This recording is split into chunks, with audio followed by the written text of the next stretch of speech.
नमस्कार दोस्तों। आज की इस क्लास में आप सभी का स्वागत है भाई। यूजीसी नेट पेपर 1 को पढ़ रहे हैं हम लोग, और यूजीसी नेट पेपर 1 में हम लोगों ने इससे पहले जो पढ़ा है वो पढ़ चुके हैं हम। आपकी कितनी अब तक 8 क्लासें आपकी पूरी हो चुकी है यूनिट 1 में। यूजीसी नेट पेपर 1 का यूनिट 1 देख रहे हैं सबसे पहले, और यूनिट 1 है आपका शिक्षण अभिवृत्ति यानी कि टीचिंग एप्टीट्यूड। तो टीचिंग एप्टीट्यूड की हम इससे पहले 8 क्लासें पूरी कर चुके हैं। ये आपकी 9वीं क्लास है। इसके बाद एक क्लास और आएगी तो यूनिट 1 आपकी कंप्लीट हो जाएगी। ठीक है, यदि आप लोगों ने क्लासें नहीं देखी हैं, ठीक है, तो आप जो है इससे पीछे की सारी क्लासें देख लें। ठीक है, तो आज जो चलेगा आपका वो रहेगा आपका निरंतर एवं व्यापक मूल्यांकन। निरंतर एवं व्यापक मूल्यांकन और फीडबैक सिस्टम, क्लास नंबर 9 आपकी रहने वाली है आज। इससे पहले आपकी क्लास 1, 2, 3, 4, 5, 6, 7 और 8 यानी कि मूल्यांकन प्रणाली और पारंपरिक एवं आधुनिक मूल्यांकन पद्धतियों तक आपकी कंप्लीट सारी क्लासें जो है मैंने आपकी डिटेल से करा दी है। आज की जो क्लास रहेगी आपकी वो रहेगी आपकी निरंतर एवं व्यापक मूल्यांकन और फीडबैक सिस्टम। यदि आप लोगों ने हमारा यूट्यूब चैनल सब्सक्राइब नहीं किया है तो हमारे यूट्यूब चैनल को सब्सक्राइब अवश्य कर लें। ठीक है, और इन वीडियो को जो है आप जो है डिटेल से देखें तथा अपने इसके साथ साथ आप लोग जो है नोट्स भी बनाते रहें। ठीक है, क्योंकि हमारा जो टारगेट रहेगा पेपर 1 में आपकी 10 यूनिट है, और 10 में से एक यूनिट लगभग आपकी जो है समाप्ति की ओर है, ये कंप्लीट होने वाली है। ठीक है, कल आपकी पूरी हो जाएगी। आज इसमें 9वीं क्लास है। ठीक है, तो 10 यूनिट है, और 10 यूनिट में से प्रत्येक यूनिट में से आपके 5 क्वेश्चन आने हैं, यानी कि 50 क्वेश्चन आएंगे जो 100 नंबर का होगा। ठीक है, तो कम से कम आपको टारगेट लेके चलना है। इसका हम टारगेट लेके चले हैं आपका। ठीक है, हमारी क्लासों से अगर आप जो है कंप्लीट तरीके से इनके नोट्स बनाते हैं और तैयारी करते हैं तो आपके कम से कम भी ये मान के चलो कि 40 प्लस का आपका टारगेट रहेगा। यानी 40 प्लस क्वेश्चन यानी कि कुल मिलाकर 80 प्लस नंबर आप जो है इससे प्राप्त कर सकते हैं। ठीक है, तो चलिए भाई स्टार्ट करते हैं आज की क्लास को, जो रहेगी आपकी कौन सी, निरंतर एवं व्यापक मूल्यांकन और फीडबैक सिस्टम। निरंतर एवं व्यापक मूल्यांकन के बारे में बात करेंगे। सबसे पहले निरंतर एवं व्यापक मूल्यांकन क्या होता है। ठीक है, तो शिक्षा प्रणाली में मूल्यांकन जो है एक महत्वपूर्ण प्रक्रिया होती है, जो इससे पहले भी पढ़ी आपने। ये छात्रों को जो है ना, छात्रों की सीखने की जो क्षमता होती है, क्षमता को मापने और शिक्षण की प्रभावशीलता का विश्लेषण करने के लिए की जाती है। ठीक है, क्या है, ठीक है, शिक्षा प्रणाली में मूल्यांकन जो होता है, ठीक है, एक महत्वपूर्ण प्रक्रिया मानी जाती है, जो छात्रों को सीखने की क्षमता को मापने और शिक्षण की प्रभावशीलता का विश्लेषण करने के लिए की जाती है कि भाई बच्चे ने कितना ज्ञान अर्जित किया है या कितना जो है बच्चा सीख पाया है। मूल्यांकन के आधुनिक रूप में निरंतर एवं व्यापक मूल्यांकन जो है, निरंतर एवं व्यापक मूल्यांकन, ठीक है, एक महत्वपूर्ण प्रक्रिया है या बहुत ही महत्वपूर्ण भूमिका निभाती है। ठीक है, तो इसके बारे में बात करेंगे। सबसे पहले इसका अर्थ क्या होता है, इसकी परिभाषा क्या है, उसको देखेंगे भाई। ठीक है, चलिए जी, तो करते हैं अपनी क्लास को स्टार्ट। ठीक है, तो अभी जो सबसे पहले हम देखेंगे वो देखेंगे निरंतर एवं व्यापक मूल्यांकन। ठीक है, तो निरंतर एवं व्यापक मूल्यांकन किसे कहते हैं उसके बारे में सबसे पहले बात करते हैं। ठीक है, निरंतर एवं व्यापक मूल्यांकन का अर्थ क्या है उसको देख लेते हैं। ठीक है, तो निरंतर एवं व्यापक मूल्यांकन एक ऐसी प्रणाली है जो पूरे शैक्षिक सत्र में, ठीक है, यह लिख सकते हैं आप, यह एक ऐसी प्रणाली, यह एक ऐसी प्रणाली है, निरंतर एवं व्यापक मूल्यांकन सीसीई जिसको कहा जाता है, यह एक ऐसी प्रणाली है जो पूरे शैक्षणिक सत्र के में छात्रों के, प्रणाली है जो पूरे शैक्षणिक, जो पूरे शैक्षणिक सत्र के दौरान, ठीक है, सत्र के दौरान पूरे शैक्षणिक सत्र के दौरान, ठीक है, शैक्षणिक सत्र के दौरान छात्रों और सह पाठ्यक्रम विकास को, ठीक है, विकास को मापने के लिए निरंतर मूल्यांकन करती रहती है। ठीक है, तो आपका निरंतर एवं व्यापक मूल्यांकन एक ऐसी प्रणाली है जो पूरे शैक्षणिक सत्र में, यानी कि पूरा जो सत्र चलेगा आपका पूरे साल का, उसमें छात्रों के शैक्षणिक एवं सह पाठ्यक्रमीय विकास को, ठीक है, छात्रों के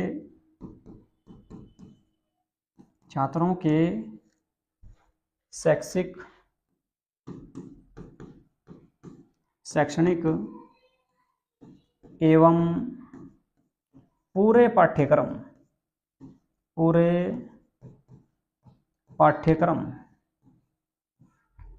पूरे पाठ्यक्रम को, पूरे पाठ्यक्रम को मापने का, पाठ्यक्रम को मापने का, ठीक है। यह एक ऐसी प्रणाली है जो पूरे शैक्षणिक सत्र के दौरान, यानी कि पूरे साल के दौरान, ठीक है, छात्रों के शैक्षणिक एवं पूरे पाठ्यक्रम, ठीक है, या सह पाठ्यक्रम भी कह सकते हैं, ठीक है, पूरे, एक मिनट, सह पाठ्यक्रम लिखना ज्यादा सही रहेगा यहां पर, सह पाठ्यक्रम, ठीक है, सह पाठ्यक्रम को मापने, सह पाठ्यक्रम को मापने के लिए निरंतर मूल्यांकन, मापने के लिए, मापने के लिए निरंतर मूल्यांकन, निरंतर मूल्यांकन, मूल्यांकन करती है, निरंतर मूल्यांकन करती है,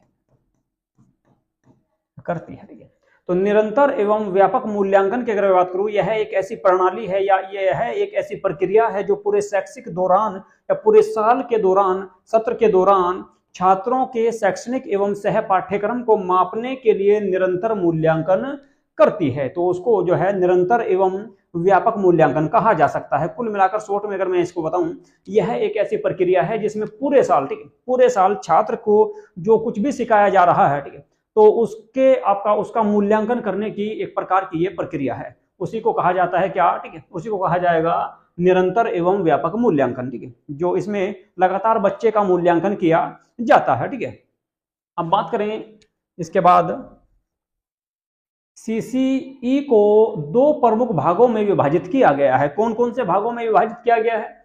तो एक है आपका निरंतर मूल्यांकन। निरंतर मूल्यांकन का मतलब कि लगातार, कंटिन्यूअस असेसमेंट, यानी कि लगातार मूल्यांकन, ठीक है। इसमें पूरे वर्ष विभिन्न गतिविधियों और परीक्षाओं के माध्यम से छात्रों का मूल्यांकन किया जाता है, उसी को कहते हैं निरंतर मूल्यांकन, ठीक है।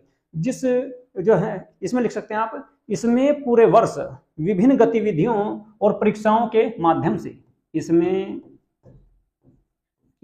पूरे वर्ष, इसमें पूरे वर्ष विभिन्न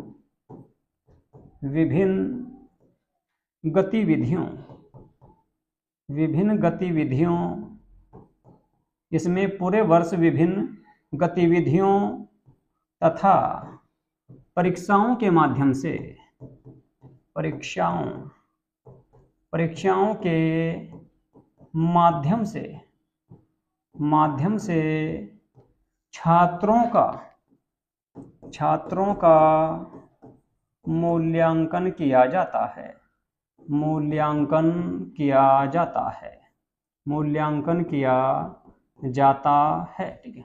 तो निरंतर मूल्यांकन में आप कह सकते हैं इसमें पूरे वर्ष विभिन्न गतिविधियों और परीक्षाओं के माध्यम से छात्रों का या परीक्षार्थियों का मूल्यांकन किया जाता है, उसी को कहा जाएगा निरंतर मूल्यांकन, ठीक है जी। इसके बाद व्यापक मूल्यांकन की अगर बात करें, व्यापक मूल्यांकन किसे कहा जाएगा? इसमें न केवल जो है शैक्षणिक ज्ञान का, बल्कि इसमें, ठीक है, शैक्षणिक ज्ञान के साथ साथ इसमें लिख सकते हैं आप, इसमें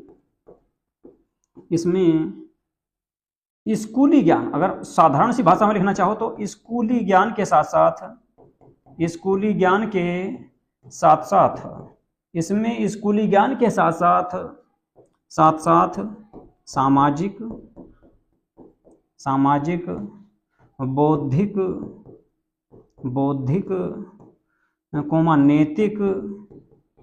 नैतिक व राजनीतिक भी जोड़ सकते हैं इसमें, राजनीतिक मूल्यों का या गुणों का, राजनीतिक गुण लिख सकते हैं, गुण ज्यादा अच्छे रहेंगे, ठीक है। इसमें स्कूली ज्ञान के साथ साथ सामाजिक, बौद्धिक, नैतिक, राजनीतिक और मानसिक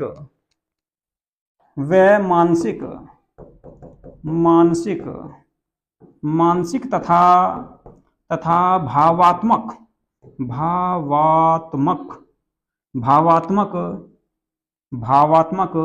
गुणों का मूल्यांकन किया जाता है, गुणों का मूल्यांकन किया जाएगा, गुणों का मूल्यांकन किया जाता है, गुणों का मूल्यांकन किया जाता है, किया जाता है। ठीक है भाई। व्यापक मूल्यांकन में इसमें रहेगा आपका स्कूली ज्ञान के साथ साथ, यानी कि ऐसा नहीं कि इसमें केवल स्कूली ज्ञान, ठीक है, या स्कूल का ज्ञान ही शामिल नहीं है, इसमें स्कूल के ज्ञान के साथ साथ सामाजिक, नैतिक, मानसिक, भावात्मक और आपका बौद्धिक तथा नैतिक और राजनीतिक, यानी कि सभी प्रकार का ज्ञान का आंकलन इसमें किया जाता है। उसको बोलते हैं व्यापक मूल्यांकन, उसी को व्यापक मूल्यांकन कहा जाएगा। ठीक है।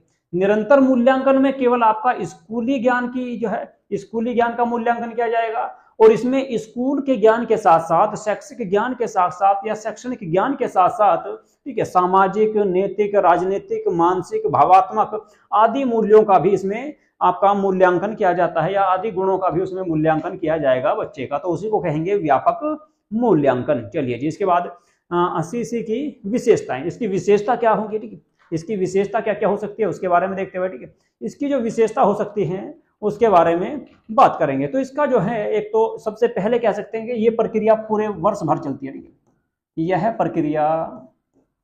प्रक्रिया निरंतर मतलब पूरे वर्ष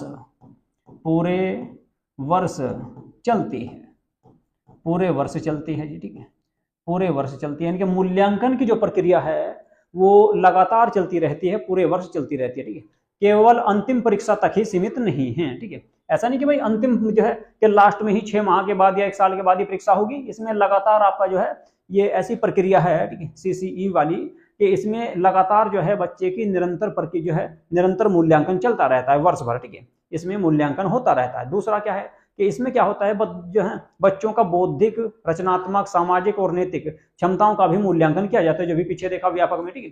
तो इसमें लिख सकते हैं, इसमें सामाजिक,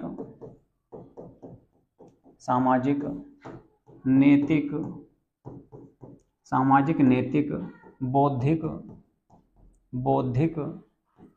व शैक्षणिक तो है ही तुम्हारा, ठीक है, शैक्षणिक मूल्यांकन किया जाता है, यानी कि कुल मिलाकर इसमें बच्चे का प्रत्येक तरीके से मूल्यांकन इसमें किया जाएगा, ये भी एक इसकी विशेषता है। दूसरा क्या हो सकता है इसमें, दूसरा इसमें लेखन, यानी कि लिखित भी हो सकता है मूल्यांकन, मौखिक भी हो सकता है, व्यावहारिक भी हो सकता है, और समूह गतिविधियों का उपयोग करके भी किया जा सकता है। ठीक है, तो इसमें लिख सकते हैं समूह गतिविधि या सामूहिक, व्यक्तिगत यानी कि अकेले का, व्यक्तिगत, लिखित, लिख के भी ले सकते हैं, मौखिक, अर्थात सभी प्रकार से मूल्यांकन किया जा सकता है, अर्थात सभी प्रकार से मूल्यांकन किया जा सकता है। तो ये भी एक इसकी विशेषता है। ठीक है जी, इस विशेषता में क्या होगा, सामूहिक रूप से यानी कि बच्चों का एक साथ भी सबका मूल्यांकन किया जा सकता है। दूसरा आपका क्या है कि ना व्यक्तिगत यानी कि अकेले बच्चे का भी किया जा सकता है। दूसरा आपका लिखित, लिखकर भी, मौखिक यानी कि बोलकर भी, तो सभी प्रकार से इसका मूल्यांकन किया जा सकता है। इसके अलावा और क्या होगा भाई, विशेषता और क्या हो सकती है, सकारात्मक फीडबैक और सुधार के अवसर प्रदान किए जाएंगे। सकारात्मक फीडबैक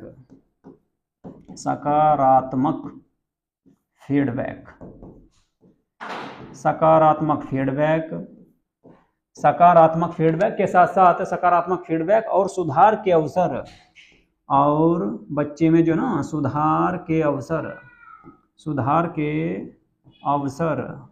प्रदान किए जाते हैं। तो ये भी इसकी एक विशेषता है। सकारात्मक फीडबैक और सुधार के अवसर प्रदान किए जाते हैं, तो ये भी इसकी एक परीक्षा है, ये भी इसकी एक विशेषता है। दूसरा क्या कह सकते हैं, छात्रों पर परीक्षा का तनाव कम होता है और उनकी समस्याओं को समय से दूर करने में मदद मिलती है। ठीक है, दूसरा लिख सकते हैं, क्या लिखेंगे, ठीक है, छात्रों पर तनाव कम होगा तथा उनकी समस्या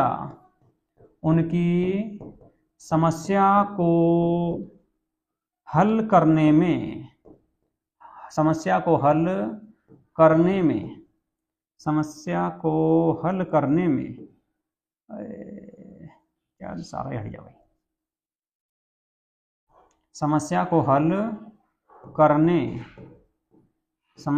हल करने में हल कर दी भाई। समस्या को हल करने में मदद मिलेगी। तो ये भी इसकी एक विशेषता है। तो CCE की कौन कौन सी विशेषताएं हो सकती हैं, एक बार फिर से दोबारा से मैं इसमें बता रहा हूं भाई। यह प्रक्रिया पूरे वर्ष चलती रहती है, यानी निरंतर चलती रहेगी, केवल अंतिम परीक्षा तक ही ये सीमित नहीं होती। दूसरी अगर मैं बात करूं, इसमें आपका बच्चे का सामाजिक, नैतिक, बौद्धिक और शैक्षणिक मूल्यांकन किया जाता है, सभी प्रकार का मूल्यांकन होगा। दूसरा सामूहिक, व्यक्तिगत, लिखित, मौखिक अर्थात सभी प्रकार का मूल्यांकन इसमें भी शामिल रहेगा। इनके बच्चे का अकेले में भी ले सकते हैं, सामूहिक रूप से भी ले सकते हैं, व्यक्तिगत यानी कि अकेले का, लिखित यानी कि लिखवाकर या मौखिक या बोलकर इंटरव्यू के माध्यम से भी बच्चे का मूल्यांकन इसमें किया जाता है। तो सभी प्रकार का रहेगा। दूसरा सकारात्मक फीडबैक होगा और सुधार के अवसर प्रदान किए जाएंगे। इसके अलावा छात्रों पर तनाव कम होगा तथा उनकी समस्याओं को हल करने में मदद मिलती है। तो ये सारी इसकी विशेषताएं होने वाली है। चलिए जी आगे देखते हैं। CCE के प्रमुख घटक कौन कौन से होंगे। तो सबसे पहला जो घटक है वो है आपका निरंतर मूल्यांकन। निरंतर मूल्यांकन का मतलब है कि लगातार छात्रों के सीखने की प्रक्रिया को लगातार जांचने और सुधारने के लिए यह किया जाता है। ठीक है जी। निरंतर मूल्यांकन का मतलब है कि छात्रों की सीखने की जो प्रक्रिया है, ठीक है, छात्रों की सीखने की प्रक्रिया, छात्रों की सीखने की प्रक्रिया लगातार, छात्रों की सीखने की जो प्रक्रिया है वो लगातार, ठीक है, जांचने और सुधारने के लिए यह किया जाता है। प्रक्रिया लगातार जांचने व सुधारने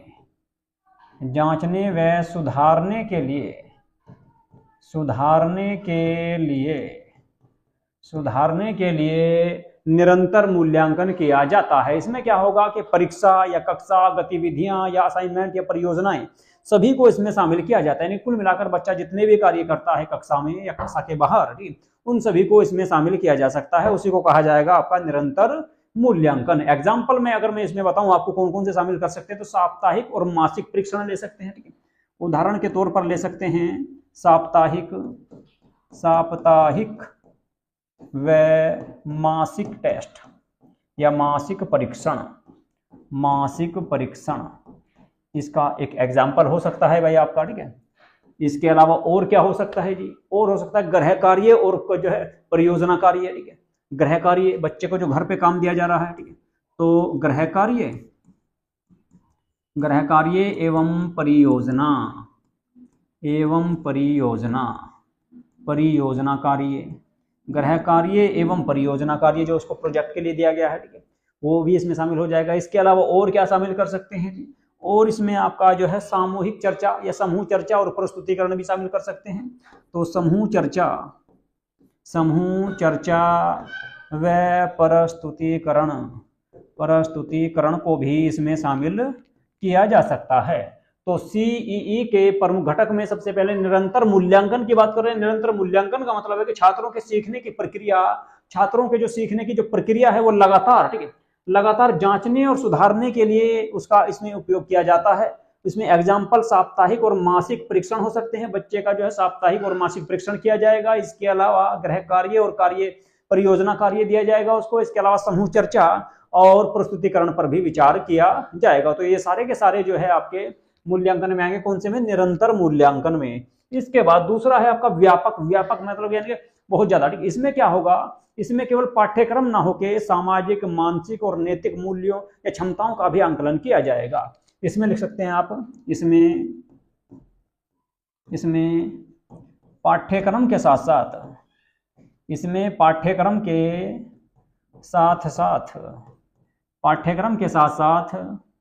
नैतिक,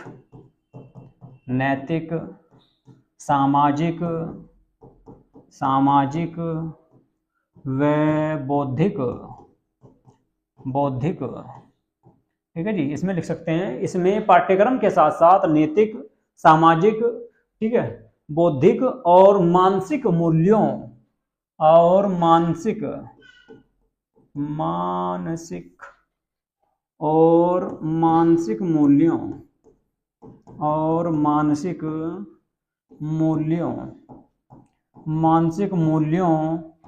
का भी परीक्षण किया जाता है, किया जाएगा। ठीक है जी। व्यापक मूल्यांकन में केवल पाठ्यक्रम शामिल नहीं है, पाठ्यक्रम के साथ साथ छात्रों का सामाजिक, नैतिक, बौद्धिक और मानसिक मूल्यांकन भी या आंकलन भी इसमें शामिल किया जाता है। छात्रों के रचनात्मक और विश्लेषणात्मक कौशल की भी जांच इसमें की जाती है। अब इसमें उदाहरण क्या लिख सकते हैं भाई? खेल और सांस्कृतिक गतिविधियां, खेल व सांस्कृतिक गतिविधियां शामिल हो सकती है। उदाहरण में लिख सकते हैं आप खेल व सांस्कृतिक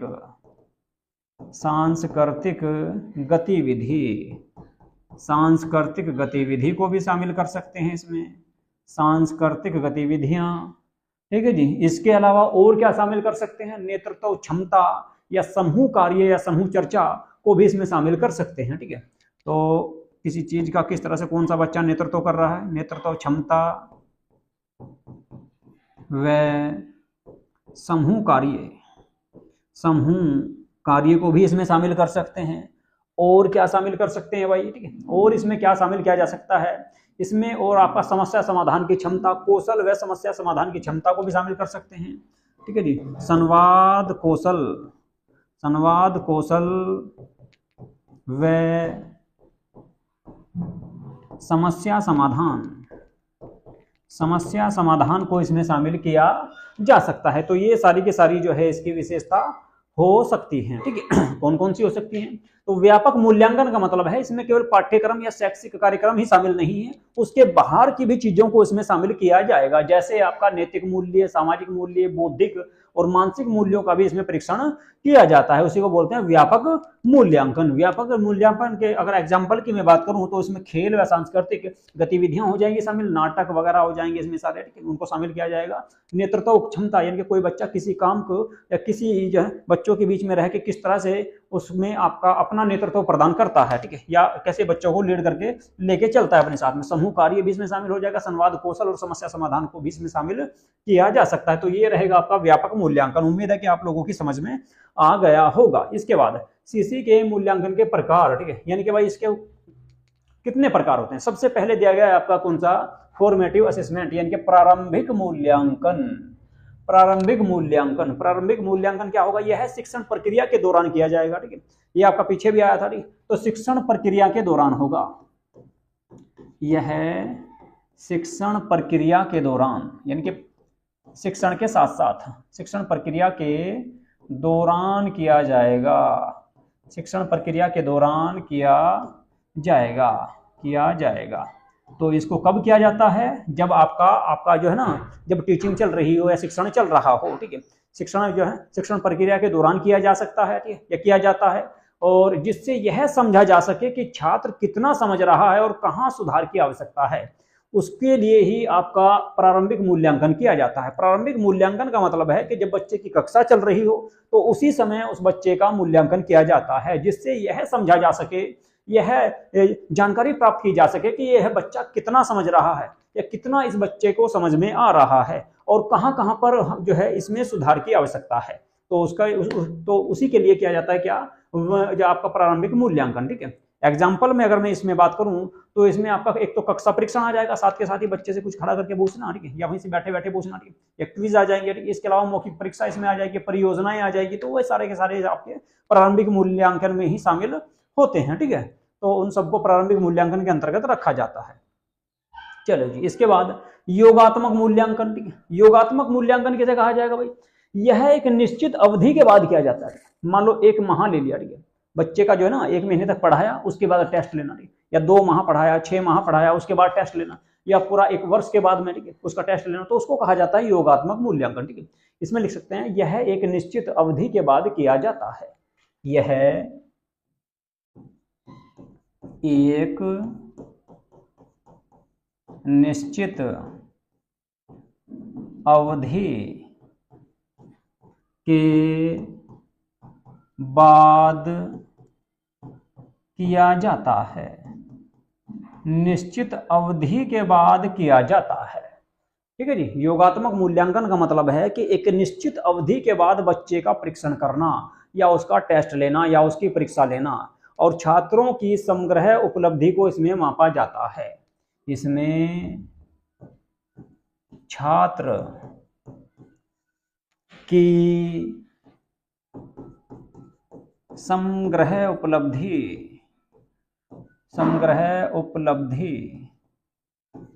को मापा जाता है। तो योगात्मक मूल्यांकन उस मूल्यांकन को कहते हैं जब बच्चे का एक निश्चित अवधि के बाद या कुछ समय के बाद या 1 माह बाद या 3 माह बाद या 6 माह बाद या पूरे 1 साल बाद जो एग्जाम लिया जाता है, जो परीक्षण किया जाता है उसका, उसी को कहते हैं योगात्मक मूल्यांकन। ठीक है जी, इसमें क्या होता है, छात्रों की समग्र उपलब्धि का मतलब है कि पूरे साल में उसने या पूरे 3 माह में या पूरे 1 माह में उस बच्चे ने क्या सीखा है। ठीक है, उस उपलब्धि को इसमें शामिल किया जाएगा, उसी को कहा जाता है योगात्मक मूल्यांकन। एग्जाम्पल के तौर पर इसमें आप अगर लिखना चाहें तो लिख सकते हैं आपका वार्षिक परीक्षा, वार्षिक या अर्धवार्षिक, वार्षिक या अर्धवार्षिक, वार्षिक या अर्धवार्षिक, या फिर सेमेस्टर परीक्षा। ठीक है, सेमेस्टर परीक्षा भी इसमें शामिल हो सकती है जी। इसके अलावा है जी, इसके अलावा मासिक टेस्ट भी इसमें शामिल हो सकते हैं आपके, मासिक टेस्टों को भी इसमें शामिल कर सकते हैं। ठीक है, कि भाई जो ना एक निश्चित समय के बाद बच्चे का टेस्ट लेना। ठीक है, दूसरा इसमें मैंने आपको बताया था पीछे भी, पिछली क्लास में, ग्रेडिंग प्रणाली को भी इसी में शामिल किया जाता है। बच्चे को ग्रेड दिए जाते हैं, ग्रेडिंग प्रणाली को भी इसमें शामिल किया जा सकता है। भाई ये भी इसका एग्जाम्पल हो सकता है। तो ये सारे के सारे जो एग्जाम्पल हैं, ये किसके एग्जाम्पल होंगे, ये सारे के सारे जो एग्जाम्पल होंगे आपके योगात्मक मूल्यांकन के आपके एग्जाम्पल होंगे। ठीक है जी, तो योगात्मक मूल्यांकन किसे कहा जाएगा, दोबारा से फिर देख लो, यह एक निश्चित अवधि के बाद किया जाने वाला मूल्यांकन है जिसमें छात्रों के समग्र उपलब्धि को मापा जाता है, यानी कि पूरे साल में उस बच्चे ने क्या सीखा है उसकी उस उपलब्धि को इसमें आंकलन किया जाता है या उसका मूल्यांकन किया जाता है। ठीक है, तो उसी को कहा जाएगा योगात्मक मूल्यांकन। एग्जाम्पल वार्षिक, अर्धवार्षिक या सेमेस्टर परीक्षा, मासिक टेस्ट या ग्रेडिंग प्रणाली को भी इसमें शामिल किया जा सकता है। चलिए जी, अब CCE के लाभ और सीमाएं देखते हैं, इसके क्या क्या लाभ हैं और क्या क्या इसकी सीमाएं, यानी कि क्या क्या इसकी हानियां हैं। तो सबसे पहले लाभ देख लो भाई, सबसे पहले आप लाभ देखते आ रहे हो तो अब भी लाभ ही देख लो कि कौन कौन से इसके लाभ होंगे। इसके लाभ क्या हैं, छात्रों के सतत विकास पर ध्यान दिया जाएगा, लगातार जो बच्चे का विकास हो रहा है उस पर ध्यान दिया जाता है। तो इसमें लिखना है छात्रों के सतत विकास, छात्रों के सतत विकास पर ध्यान दिया जाएगा, ध्यान दिया जाता है। एक तो ये इसकी विशेषता है, सबसे बड़ी ये लाभ है इसका कि भाई जो है छात्रों के सतत विकास पर ध्यान दिया जाता है। ठीक है जी, इसके बाद दूसरा लाभ क्या होगा, दूसरा क्या होगा कि बच्चे के अंदर जो ना बच्चे का कॉन्फिडेंस लेवल उठता है इससे। ठीक है, बच्चे का कॉन्फिडेंस लेवल उठा, तो इसमें लिख सकते हैं आप रचनात्मकता और आत्म अभिव्यक्ति को प्रोत्साहित करता है। रचनात्मकता व आत्म अभिव्यक्ति, आत्म अभिव्यक्ति, आत्म अभिव्यक्ति, आत्म अभिव्यक्ति, आत्म अभिव्यक्ति को प्रोत्साहित करता है। ठीक है जी, अभिव्यक्ति को प्रोत्साहित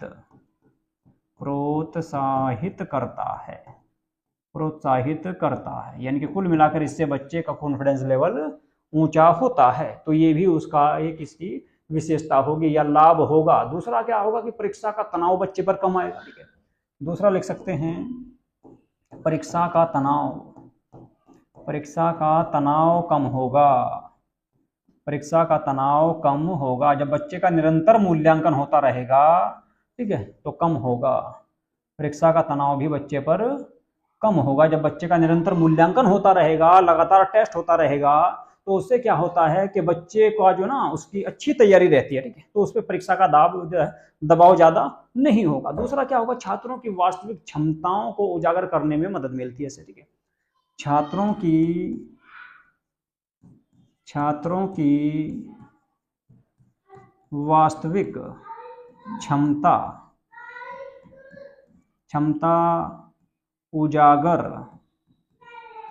उजागर करने में मदद मिलती है।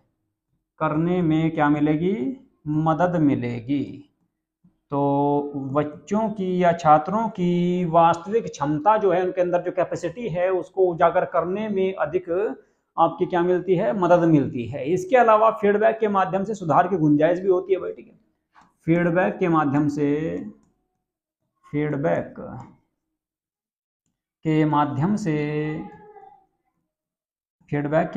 से सुधार की संभावना, फीडबैक के माध्यम से सुधार की गुंजाइश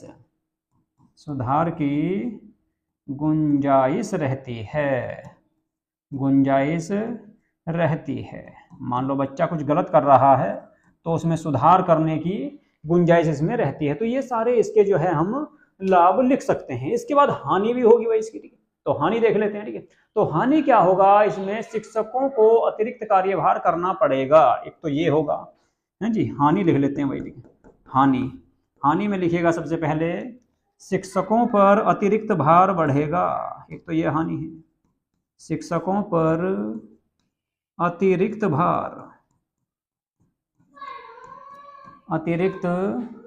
क्या बढ़ेगा? भार बढ़ेगा। अतिरिक्त भार बढ़ेगा क्योंकि टीचर को जो है प्रत्येक माह या एक निश्चित समय के बाद या एक निरंतर जो है समय के बाद बच्चों का टेस्ट लेना पड़ेगा, परीक्षा लेनी पड़ेगी। उसके लिए टेस्ट बनाएगा, उसको चेक करेगा, बच्चे को नंबर देगा। तो इससे क्या होगा कि इससे जो है ना शिक्षकों पर अतिरिक्त भार बढ़ता है। दूसरा क्या होगा? मूल्यांकन की प्रक्रिया अधिक जटिल हो सकती है, ये, ठीक है। तो ये भी एक इसकी हानि है, ठीक है। मूल्यांकन की प्रक्रिया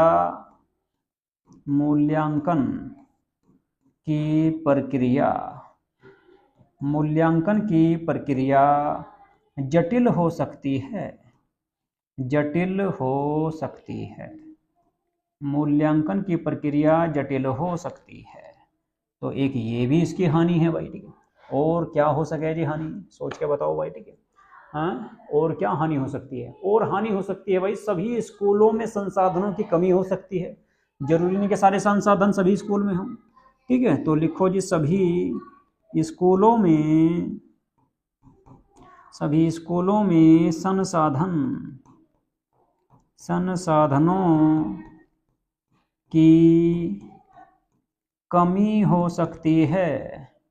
संसाधनों की कमी हो सकती है। तो ये भी एक इसकी हानि है। जरूरी नहीं कि सभी स्कूलों में सभी प्रकार के संसाधन उपलब्ध हों, तो ये भी इसकी एक हानि होगी, ठीक है। तो दोबारा से फिर से बता देता हूं भाई, CCE के लाभ और सीमाओं की बात कर रहे हैं, ठीक है। निरंतर और व्यापक मूल्यांकन की बात कर रहे हैं, उसके लाभ और हानि क्या क्या होगी। एक तो छात्रों और लाभ की बात करें सबसे पहले, तो छात्रों के सतत विकास पर ध्यान दिया जाता है। लगातार उनका जो है आपका टेस्ट लिया जाएगा तो देखा जाएगा कि बच्चा कैसा कर रहा है। दूसरा, रचनात्मक और आत्म अभिव्यक्ति को प्रोत्साहित करना, यानी कि बच्चे के आत्मविश्वास में वृद्धि होती है। दूसरा, परीक्षा में तनाव कम होगा क्योंकि बच्चा पहले से ही पढ़ता आ रहा है। तीसरा क्या है कि चौथा, छात्रों की वास्तविक क्षमता उजागर करने में आपका जो है मदद मिलेगी। फीडबैक के माध्यम से सुधार की गुंजाइश भी रहती है। अगर बच्चा कुछ गलती कर रहा है तो उसको सुधारने की भी इसमें संभावना रहती है, ठीक है। लाइट सभी जल रही है ना, ठीक है। चलो, अब हानि की बात करें तो शिक्षकों पर अतिरिक्त भार बढ़ेगा, चलो बैठ के। दूसरा क्या होगा? मूल्यांकन की प्रक्रिया जटिल हो सकती है, ठीक है। इसके अलावा सभी स्कूलों में संसाधन उपलब्ध नहीं हो सकते। तो ये था आपका सतत व्यापक मूल्यांकन के लाभ और हानि। अब बात करेंगे फीडबैक सिस्टम। फीडबैक सिस्टम का अर्थ और महत्व क्या होता है? फीडबैक सिस्टम क्या है? फीडबैक सिस्टम किसे कहते हैं? देखो, फीडबैक सिस्टम एक ऐसी प्रणाली है, एक ऐसी प्रक्रिया है जिसके माध्यम से शिक्षकों को छात्रों की सीखने की जो गति है उसका विश्लेषण करने और उसमें सुधार के लिए दिशा देने का अवसर प्राप्त होता है। उसी को कहा जाता है फीडबैक सिस्टम, ठीक है। फीडबैक सिस्टम, दोबारा से बता रहा हूं, फीडबैक सिस्टम एक ऐसी प्रक्रिया है जिसके माध्यम से शिक्षकों को छात्रों की सीखने की जो शैली है या सीखने की जो प्रगति का विश्लेषण करने, यानी कि बच्चे किस प्रकार से सीख रहे हैं, कितना सीख रहे हैं, उसका विश्लेषण करने और उन्हें सुधार के लिए दिशा देने का अवसर इसमें प्राप्त होता है, तो उसी को कहा जाता है फीडबैक सिस्टम या फीडबैक प्रणाली। ठीक है, फीडबैक एक प्रभावी शिक्षण प्रणाली की रीढ़ होता है। ठीक है, जो छात्रों को उनकी कमजोरियों और क्षमताओं के बारे में जागरूक करता है। कुल मिलाकर फीडबैक एक ऐसी प्रणाली है, फीडबैक एक ऐसी प्रणाली है, ठीक है, इसमें और अगर लिखना चाहो, फीडबैक एक ऐसी प्रणाली है, एक ऐसी प्रणाली है, प्रणाली फीडबैक सिस्टम एक ऐसी प्रणाली है जिसमें, ठीक है, फीडबैक सिस्टम एक ऐसी प्रणाली है जिसमें छात्रों को उनकी कमजोरियों और क्षमताओं के बारे में जागरूक किया जाता है। किसके द्वारा? शिक्षक के द्वारा या शिक्षण प्रणाली के माध्यम से या फीडबैक सिस्टम के माध्यम से। ठीक है जी। तो बच्चों यह एक ऐसी प्रणाली है, यह एक ऐसी प्रणाली है जिसमें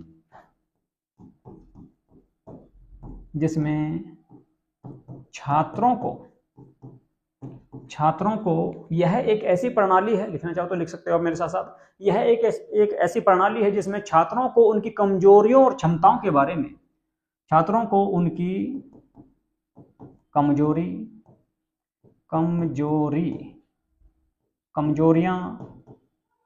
व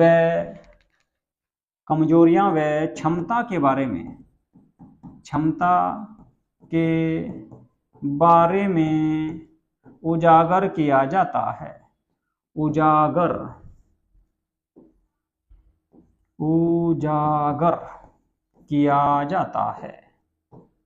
उजागर किया जाता है, उसी को बोलते हैं भाई फीडबैक सिस्टम। सिंपल सी भाषा में, साधारण भाषा में अगर इसको देखना चाहें तो फीडबैक सिस्टम एक ऐसी प्रणाली है जिसमें छात्रों को उनकी कमजोरियां और क्षमता के बारे में उजागर किया जाता है, यानी कि उनको बताया जाता है कि इस बच्चे में कितनी क्षमता है, क्या क्या कमियां हैं, ताकि बच्चा जो है अपनी कमियों में सुधार कर सके। ठीक है, और उसके अगर आपके क्षमता को बताया जाए तो क्षमता का पूरी तरह से वो प्रयोग कर सके, तो उसी लिए आपका बच्चे को फीडबैक सिस्टम इसमें बताया जाता है। अब बात करें फीडबैक सिस्टम के प्रकार की। ठीक है, फीडबैक सिस्टम जो है कई प्रकार का होता है, जिसमें एक होगा आपका सकारात्मक फीडबैक, ठीक है, पॉजिटिव फीडबैक। ठीक है, छात्रों को उनकी उपलब्धियों और अच्छे कार्यों के लिए प्रोत्साहित किया जाता है। इसमें क्या किया जाएगा? छात्रों को उनकी उपलब्धियों या अच्छे कार्यों के लिए प्रोत्साहित किया जाएगा।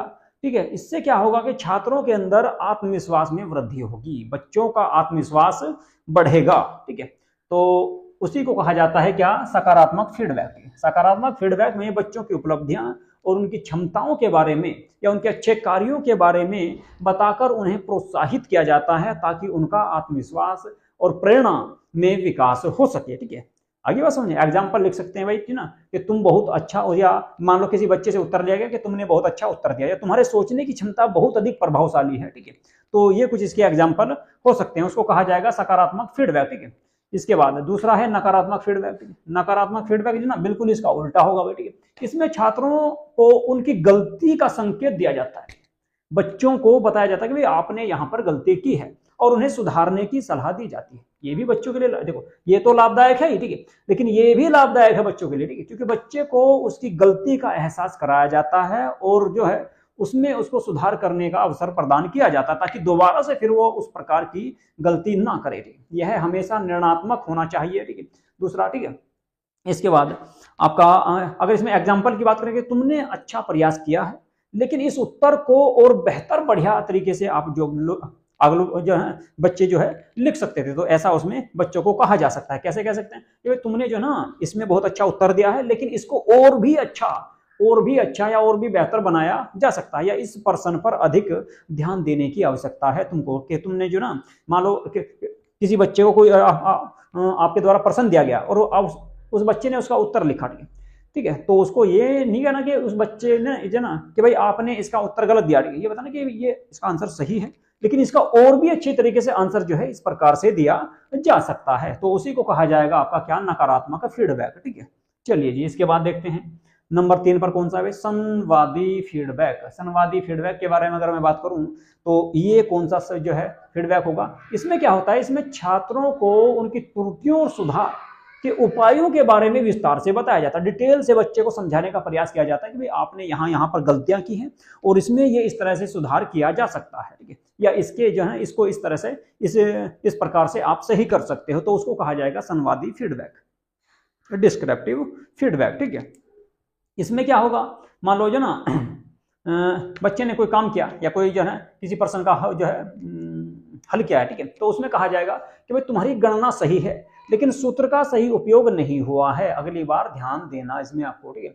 इसमें क्या होता है, छात्रों को उनकी त्रुटियों और उपायों के बारे में विस्तार से बताया जाएगा। दूसरा, बच्चे को समझाया जाएगा कि भाई आपने जो ना इसका उत्तर तो सही दिया है, ठीक है, आपने इसकी गणना सही की है या इस प्रश्न को सही किया है, लेकिन इसमें इस सूत्र का आपने सही उपयोग नहीं किया, अगली बार इसको ध्यान रखना, इस सूत्र के माध्यम से ही इस प्रश्न को करने का प्रयास करना ताकि आपका जल्दी से और सही सटीक आंसर आ सके। तो उसको कहा जाएगा संवादी फीडबैक। उम्मीद है कि आपके समझ में आ गया होगा। सहकर्मी फीडबैक, सहकर्मी फीडबैक एक ऐसा फीडबैक होता है, इसमें छात्र एक दूसरे की उत्तर पुस्तिकाओं और परियोजनाओं का मूल्यांकन करते हैं। यानी कि मान लो बच्चों ने, आपका क्या हुआ कि बच्चों का कोई टेस्ट लिया गया, ठीक है, तो उसमें क्या होगा कि एक दूसरे की जो ना एक दूसरे बच्चे को दे दिया जाएगा कि भाई तो ना तुम इसकी चेक करो, तुम इसकी चेक करो, ठीक है, तो आपस में एक दूसरे की चेक करते हैं बच्चे, ठीक है। इसमें क्या होता है कि समूह चर्चा में जो है सुधार के सुझाव दिए जाते हैं, ठीक है। मान लो बच्चे ने एक दूसरे की जो ना चेक करी, ठीक है, अपने हिसाब से उसको लगा ऐसा भाई कि इसका आंसर ये सही था, तो उसमें जो है एक दूसरे के साथ में चर्चा करके सहपाठी असाइनमेंट के माध्यम से प्रतिक्रिया की जाती है इसमें, ठीक है। तो इसमें क्या होगा कि जो है एक दूसरे की उत्तर पुस्तिकाओं और परियोजनाओं का मूल्यांकन छात्र खुद ही करते हैं और एक दूसरे के साथ में चर्चा करते हैं, उनको बताते हैं कि भाई इसका आंसर इस तरह से सही होगा, तो उसको कहा जाएगा क्या, सहभाग या सहकर्मी फीडबैक, ठीक है।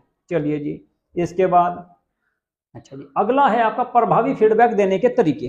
तो प्रभावी फीडबैक देने के तरीके कौन कौन से हो सकते हैं, उसमें आप उसमें जो है ना हम लोग बात करेंगे। तो सबसे पहले देखते हैं, ठीक है, इसमें कौन कौन से तरीके हो सकते हैं। नंबर 1, ठीक है, प्रभावी फीडबैक देने के तरीके। नंबर 1 पे लिख सकते हैं आप स्पष्ट और संक्षिप्त फीडबैक, यानी कि फीडबैक जो दिया जा रहा है वो एक तो स्पष्ट होना चाहिए, स्पष्ट एवं संक्षिप्त, यानी कि छोटा, ज्यादा बड़ा नहीं होना चाहिए, ठीक है। संक्षिप्त फीडबैक कि आप जो बच्चे को फीडबैक दे रहे हो, एक तो स्पष्ट होना चाहिए, क्लियर होना चाहिए, बिल्कुल बच्चे के समझ में आना चाहिए, संक्षिप्त यानी कि कम शब्दों में, ठीक है, उसमें जो ना ज्यादा बड़ा व्याख्यान नहीं होना चाहिए, ठीक है, तो कम शब्दों में इसको देना चाहिए। दूसरा क्या लिख सकते हैं, दूसरा लिख सकते हैं सकारात्मक नकारात्मक दोनों पहलुओं को संतुलित करें, ठीक है जी, सकारात्मक व नकारात्मक, सकारात्मक व नकारात्मक दोनों पहलुओं को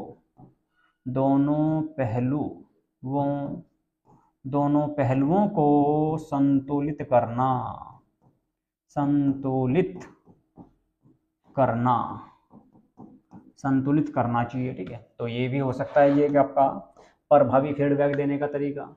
और क्या होगा भाई, और क्या लिख सकते हैं, और लिख सकते हैं छात्रों को आत्म सुधार के लिए मार्गदर्शन देना, यानी कि छात्रों को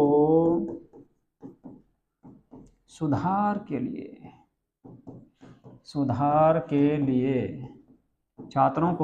लिए मार्गदर्शन देना, यानी कि अध्यापक जो है, बच्चे मान लो कोई गलती कर रहे हैं तो उसको जो है थोड़ा इशारा देकर या थोड़ा जो है उसको मार्गदर्शन देकर उसको समझाए कि भाई इस काम को इस तरह से किया जा सकता है, ठीक है।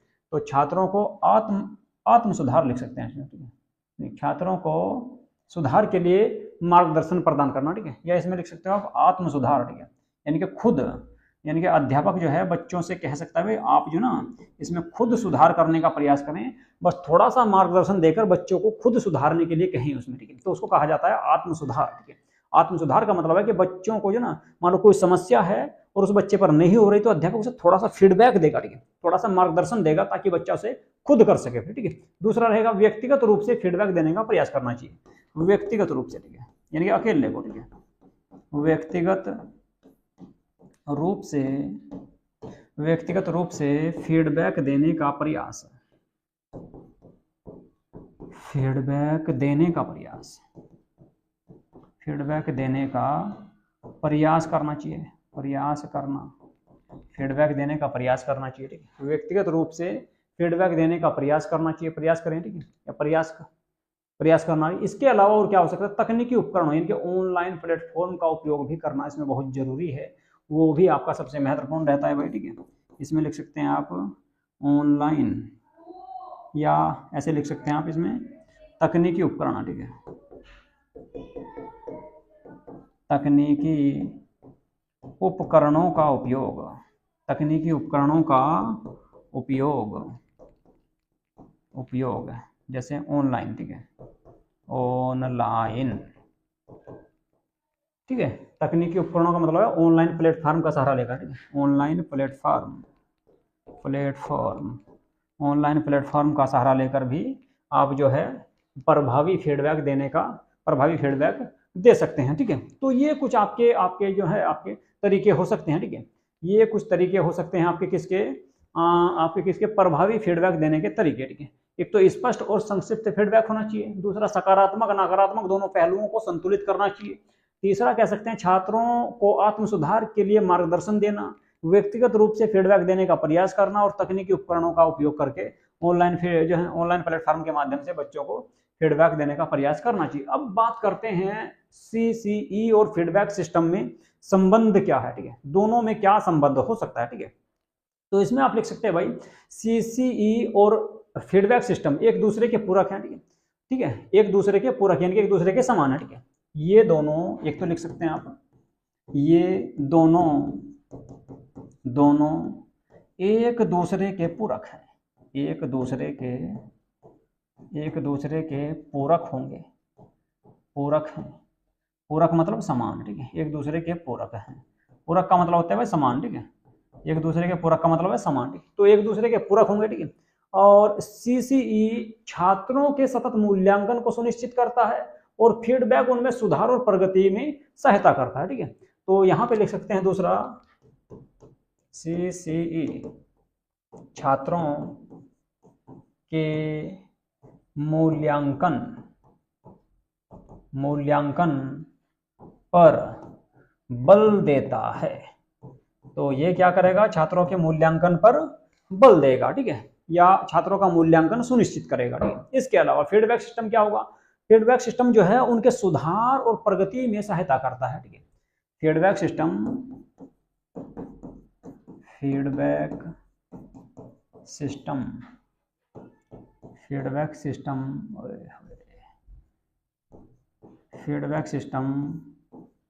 उनके सुधार, ठीक है भाई, इसमें लिख सकते हैं आप फीडबैक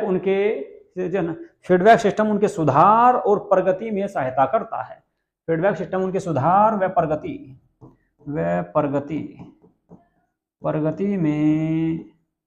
प्रगति में सहायता करता है, ठीक है जी। तो दोनों एक दूसरे की दोनों सहायता करते हैं, ठीक है, एक मूल्यांकन पर बल देगा, दूसरा उसके सुधार और प्रगति में जो है सहायता करेगा, ठीक है, या हेल्प करेगा, ठीक है। तो आपका इसके अलावा और भी लिख सकते हैं आप CCE, ठीक है, जो है, ठीक है, प्रभावी फीडबैक सिस्टम के बिना अधूरा है, ठीक है, ऐसा भी आप लिख सकते हैं। यदि छात्रों को उचित फीडबैक नहीं मिलेगा तो वे अपनी कमजोरियों को सुधार नहीं पाएंगे।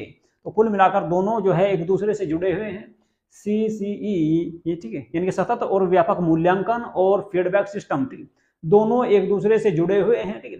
यदि CCE जो ना आपका व्यापक और जो है सतत और व्यापक मूल्यांकन, ठीक है, बिना प्रभावी फीडबैक के, ठीक है, अधूरा रह सकता है, ठीक है, बिना प्रभावी फीडबैक के अधूरा होगा। क्यों? क्योंकि जो ना यदि छात्रों को उचित रिजल्ट या फीडबैक नहीं दिया जाएगा या उनको जो है लगातार प्रोत्साहित नहीं किया जाएगा तो वे अपनी कमजोरियों में सुधार नहीं कर पाएंगे, या उनकी कमजोरियों को उजागर नहीं किया जाएगा तो वे अपनी जो उन बच्चों की जो कमजोरियां होती हैं, ठीक है, वे उसमें सुधार नहीं कर पाते। तो इस प्रकार जो है ये दोनों एक दूसरे पर निर्भर हैं या एक दूसरे के समान हैं, ठीक है, ये एक दूसरे के बिना अधूरे हैं, ठीक है, ऐसा भी कहा जा सकता है, ठीक है। तो ये था आपका भाई क्या, ठीक है, सतत व्यापक मूल्यांकन और फीडबैक सिस्टम, ठीक है। ये आपका ये क्लास आपकी पूरी हो गई, ठीक है। इसके अलावा अगली जो क्लास रहेगी आपकी वो क्लास रहेगी कौन सी, अगली क्लास रहेगी शिक्षण का प्रभावी संप्रेषण, ठीक है। तो ये आपकी लास्ट क्लास होगी इस यूनिट की, आपकी जो यूनिट 1 चल रही है, ठीक है, आपका टीचिंग एप्टीट्यूड, ठीक है। तो टीचिंग एप्टीट्यूड की ये आपकी लास्ट टॉपिक है आपका शिक्षण का प्रभावी संप्रेषण। तो इसके बारे में कल को बात करेंगे, ये क्लास आपकी कल को कंप्लीट करा दी जाएगी। ठीक है, तो कल आपकी जो है यूनिट 1 आपकी कंप्लीट हो जाएगी। ठीक है, चलिए जी, ठीक है, तो आज की क्लास को करेंगे यहीं पे समाप्त। यदि आप लोगों ने हमारे यूट्यूब चैनल को सब्सक्राइब नहीं किया है तो प्लीज़ हमारे यूट्यूब चैनल को सब्सक्राइब अवश्य कर लें और वीडियो को ज़्यादा से ज़्यादा लाइक करें तथा शेयर करें। ठीक है, और एक दूसरी बात मैं आप लोगों को बता दूं कि आप लोग जो है मेरे साथ साथ अपने क्लास नोट्स बनाते रहें ताकि एग्जाम के समय, जब भी आपका एग्जाम होगा जून के आसपास, जून या जुलाई में आपका एग्जाम होना है, ठीक है, यूजीसी नेट का, तो उस समय आप जो है उसका बहुत तेजी से या 2-4 दिन में ही या 10-15 दिन के अंदर ही सारे का रिवीजन कर सको आसानी से। ठीक है, तो बहुत आसान तरीके से मैं आप लोगों को इसमें समझाने का प्रयास कर रहा हूँ।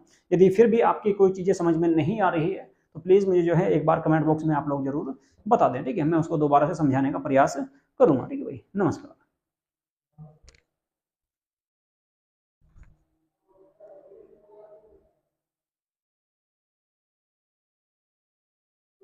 है यूजीसी नेट से संबंधित, ठीक है, यूजीसी नेट से संबंधित जितनी भी आपकी जानकारियां होती है वे सारी उपलब्ध करा दी जाएगी। जो पीएचडी वगैरह के जो फॉर्म आते हैं जिस जिस यूनिवर्सिटी में आ रहे हैं उसके बारे में सूचना दी जाती है। इसके अलावा कब फॉर्म आएगा, किस प्रकार से फॉर्म को भरना है, वे सभी सूचनाएं दी जाएंगी। और आपका पेपर 1 के बारे में कंप्लीट तरीके से मैं इसको आपको 10 के 10 यूनिट इसमें आपकी पूरी कराने वाला हूँ। इसके अलावा जो है हिस्ट्री के टॉपिक भी इसमें बहुत सारे मैं आपको साथ साथ कराता रहूंगा। चलिए जी, तो शिक्षण का प्रभावी संप्रेषण, इफेक्टिव कम्युनिकेशन इन टीचिंग, क्या होता है इसके बारे में बात करेंगे। ठीक है, शिक्षण जो है केवल ज्ञान देने की प्रक्रिया नहीं है।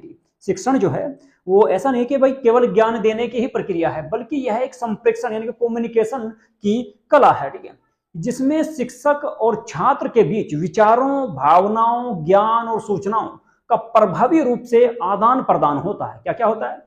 शिक्षक और छात्र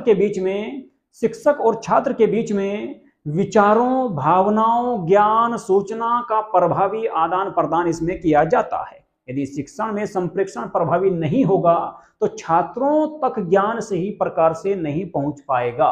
ठीक है, जिससे उनकी सीखने की जो प्रक्रिया है वो बाधित होती है। ठीक है, तो अभी जो हम बात करेंगे वो बात करेंगे आपका क्या है, शिक्षण प्रभावी संप्रेषण के बारे में। ठीक है, शिक्षण प्रभावी संप्रेषण का अर्थ जानते हैं, क्या इसका अर्थ हो सकता है? तो संप्रेषण का अर्थ क्या हो सकता है? ठीक है, संप्रेषण का अर्थ है सूचना, विचार, ज्ञान और भावनाओं। ठीक है, सूचना, विचार, ज्ञान और भावनाओं। ठीक है, सूचना,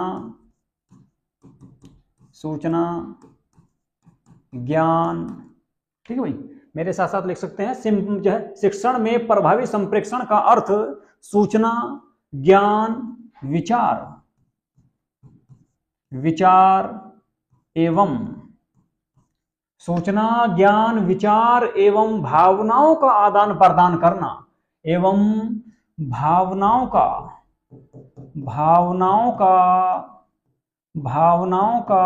आदान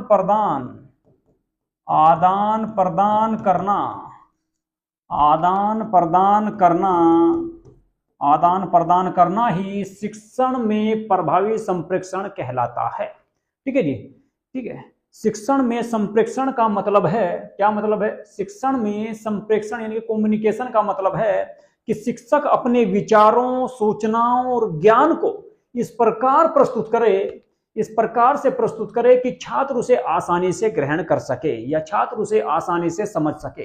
दोबारा से फिर बता रहा हूं। ठीक है, शिक्षण में संप्रेषण का अर्थ है कि शिक्षक अपने विचारों, सूचना, ज्ञान एवं भावनाओं को इस प्रकार से प्रस्तुत कर सके कि छात्र उसे आसानी से समझ सके या ग्रहण कर सके और उसका सही प्रकार से उपयोग कर सके। उसी को कहा जाता है शिक्षण में प्रभावी संप्रेषण। ठीक है, तो आप लिख सकते हैं शिक्षण में प्रभावी संप्रेषण का अर्थ है सूचना, ज्ञान, विचार एवं भावनाओं का आदान प्रदान करना ताकि बच्चा उसको आसानी से समझ सके। ठीक है जी, प्रभावी संप्रेषण के अर्थ क्या क्या हो सकते हैं? और इसके अलावा अगर मैं आपको बताऊं तो शिक्षक का संदेश स्पष्ट और समझने योग्य होना चाहिए, तो ये भी अर्थ हो सकता है। इसके अलावा शिक्षक और छात्र के बीच द्विपक्षीय संवाद होना चाहिए, ये भी उसका अर्थ हो सकता है। द्विपक्षीय संवाद का मतलब है कि बच्चे के और छात्र के बीच में बातचीत होनी चाहिए परस्पर। ठीक है, उसको कहा जाएगा द्विपक्षीय संवाद, यानी कि दोनों एक दूसरे की बात सुने और क्वेश्चन आंसर या अपने उत्तर प्रश्न करते रहें, तो उसको कहा जाएगा द्विपक्षीय संवाद। इसके अलावा भाव, भंगिमा और शिक्षण सामग्री का सही उपयोग हो, यानी कि टीचर जो है बच्चों को समझाने के लिए भावभंगिमा किस प्रकार से उनको समझाने का प्रयास करे, इसके अलावा जो जितनी भी शिक्षण सामग्रियां है उनका भी सही प्रकार से उपयोग करे, तो ये भी एक प्रकार से प्रभावी संप्रेषण हो सकता है। इसके अलावा छात्र की समझ और प्रतिक्रिया को ध्यान में रखकर पढ़ाया जाए, छात्र की समझ, मानसिकता या बौद्धिकता या उसकी समझ को ध्यान में रखकर ये और उसकी प्रतिक्रिया को ध्यान में रखकर अध्यापक उसे पढ़ाने का प्रयास करे तो उसको भी प्रभावी संप्रेषण कहा जा सकता है। ठीक है जी, तो ये सारे जो है प्रभावी संप्रेषण के अंतर्गत आएंगे। चलिए भाई आगे देखते हैं, शिक्षण के प्रभावी संप्रेषण के तत्व कौन कौन से हो सकते हैं, तो उनके बारे में बात करेंगे। सबसे पहले बात करते हैं प्रेषक। प्रेषक मतलब सेंडर, सेंडर मतलब के टीचर, अध्यापक। ठीक है, अध्यापक। ठीक है, शिक्षक जो ज्ञान या सूचना संप्रेषित करता है या बच्चों को देता है। ठीक है, जो व्यक्ति या जो टीचर या अध्यापक या सेंडर, ठीक है, बच्चों को ज्ञान या सूचना प्रेषित करता है, संप्रेषित करता है या भेजता है, ठीक है, उसी को कहा जाता है क्या, प्रेषक या सेंडर या टीचर, उसी को कहा जाएगा। तो ये सबसे पहला तत्व होगा। दूसरा संदेश। संदेश का मतलब कि पाठ्यक्रम या विषय वस्तु या सूचना जो बच्चे को दी जा रही है, शिक्षक के द्वारा जो सामग्री या पाठ्यक्रम या सूचना जो या विषय वस्तु जो बच्चे को दी जा रही है उसको कहा जाएगा संदेश। माध्यम की अगर बात करें तो माध्यम कैसा हो सकता है, माध्यम भाषा के माध्यम से भी हो सकता है, ठीक है, संकेत के माध्यम से भी हो सकता है, दृश्य सामग्री कुछ दिखाकर भी किया जा सकता है जैसे मैं आपको दिखा रहा हूं। इसके अलावा तकनीकी उपकरण, जैसे मैं तकनीकी उपकरण के माध्यम से या डिजिटल बोर्ड के माध्यम से आपको पढ़ा रहा हूं, तो ये भी माध्यम हो सकता है। तो माध्यम भी आपके कई हो सकते हैं। इसके अलावा प्राप्तकर्ता। प्राप्तकर्ता मतलब कि बच्चा, ठीक है, छात्र जो शिक्षक को या शिक्षक के संदेश को ग्रहण कर रहा है, ठीक है, उसको कहा जाएगा क्या, प्राप्तकर्ता। तो इसमें तो आ जाएगा आपका कौन, छात्र। इसमें आ जाएगा माध्यम में आपका, जैसे मान लो आपका जो ना बोर्ड, डिजिटल बोर्ड है, या फिर पाठ्यक्रम है, पाठ्यक्रम है, पाठ्यक्रम भी लिख सकते हैं, या विषय वस्तु लिख सकते हैं, विषय वस्तु लिख सकते हैं। इसमें आप विषय वस्तु लिख सकते हैं। संदेश की अगर मैं बात करूं, ठीक है, संदेश की अगर मैं बात करूं तो संदेश में आ जाएगा, एक मिनट मैंने गलत लिख दिया, माध्यम में आना था आपका भाषा या संकेत, ठीक है, ये जो ना ये वाला रहेगा भाई आपका संदेश, ठीक है, ये संदेश हो जाएगा, ठीक है। और माध्यम की अगर मैं बात करूं तो माध्यम का मैं यहाँ पे लिख रहा हूँ, ठीक है, माध्यम में आप लिख सकते हैं कैसा, ठीक है, माध्यम में हो जाएगा जैसे मान लो मैं ना आपको बोल के समझा रहा हूँ तो भाषा हो सकता है, भाषा के माध्यम से, या संकेत के माध्यम से, संकेत के माध्यम से, ठीक है, या फिर जो ना आपका कोई सामग्री हो सकती है या तकनीकी उपकरण हो सकता है, ठीक है, सामग्री, सामग्री या तकनीकी उपकरण, जैसा डिजिटल बोर्ड, तो तकनीकी उपकरण को भी इसमें शामिल किया जा सकता है, ठीक है। तो ये रहेगा। और आपका प्रेषक हो जाएगा आपका अध्यापक, इसमें अध्यापक आ जाएगा भाई, अध्यापक, यानी कुल मिलाकर इसमें तो आ गया मैं, ठीक है। और ये आपका दूसरा जो रहा संदेश रहा, ठीक है, तो ये रहा आपका पाठ्यक्रम या विषय, पाठ्यक्रम या विषय वस्तु, ठीक है। जैसे कि आपका जो है आपका शिक्षण में प्रभावी संप्रेषण जो पढ़ा रहा हूं मैं, ठीक है। इसके अलावा और दूसरा संदेश क्या रहेगा, ठीक है, तो संदेश तो हो गया, ठीक है। इसके बाद माध्यम क्या होगा, माध्यम आपका भाषा भी है, हमारा भाषा भी है, संकेत का उपयोग भी कर रहा हूँ, सामग्री का उपयोग भी किया जा रहा है, और आपका तकनीकी बोर्ड का भी उपयोग किया जा रहा है। प्राप्तकर्ता कौन, आप हो गए, ठीक है। बात करें प्रतिक्रिया की, ठीक है, तो प्रतिक्रिया किसको कहा जाएगा, ठीक है। प्रतिक्रिया में क्या लिख सकते हैं, तो छात्रों की प्रतिक्रिया जिससे शिक्षक को यह पता चलता है कि वे कितना समझ पा रहे हैं। मान लो जैसे मैं आपको पढ़ा रहा हूं और आप जो है मैसेज लिखकर मुझको बताएं कि सर ये टॉपिक मेरी समझ में नहीं आ रहा है, या हमारी समझ में आया है, या बहुत अच्छी तरह से समझ में आ रहा है, तो वो रहेगा आपका क्या, प्रतिक्रिया, यानी कि आप लोगों का फीडबैक। आप लोग जो भी जो है कमेंट बॉक्स में जिस प्रकार का भी फीडबैक दोगे तो वो रहेगा क्या, प्रतिक्रिया, उसको प्रतिक्रिया में शामिल किया जाएगा। तो कुल मिलाकर ये आपके 5 जो है शिक्षण के प्रभावी संप्रेषण के तत्व माने जाते हैं, प्रेषक, संदेश, माध्यम, प्राप्तकर्ता और प्रतिक्रिया, ठीक है। उम्मीद है कि यहाँ तक आप लोगों की समझ में आ गया होगा। इसके बाद चलते हैं शिक्षण के संप्रेषण के प्रकार, देखते हैं क्या क्या होंगे, ठीक है। शिक्षण में संप्रेषण के प्रकार, types of communication in teaching के बारे में बात करेंगे। सबसे पहले बात करते हैं मौखिक संप्रेषण।